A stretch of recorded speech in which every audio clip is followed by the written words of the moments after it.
Hey there, friends, and welcome back to another 3-Minute Thoughts. My name is Derek, and in the next 3 minutes, we're going to take a look at Ezekiel chapters 20 and 21. These two chapters dig into Israel's long history of rebellion, and it begins this turn toward the sharp image of God's coming sword of judgment, as it will be called.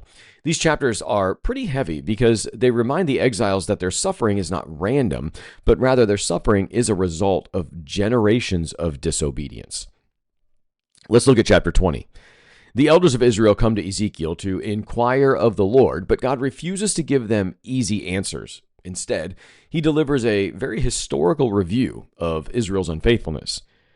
In Egypt, God chose Israel and revealed himself, but they clung to Egyptian idols instead.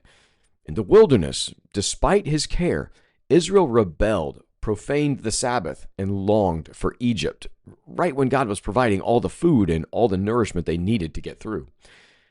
Throughout the land, even after entering Canaan, they repeated the same sins over and over again, sacrificing on high places and turning toward false gods.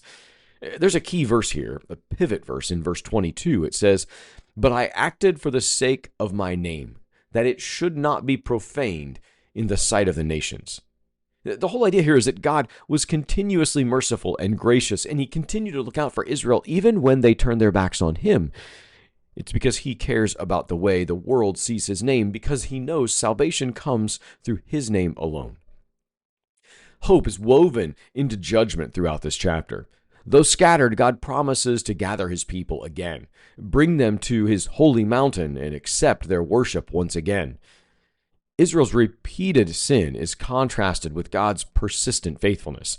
The judgment they face is not evidence that God abandoned them, but that he is holy and will not allow his name to be trampled forever. Chapter 21 is all about the sword of God. Ezekiel delivers one of the most vivid and prophetic moments of judgment. The sword is sharpened and ready. Verses 3 to 5 talk about how the sword against Judah, God's fiery judgment, is aimed even at the righteous in the land because sin has spread everywhere. The king of Babylon is God's instrument used in judgment.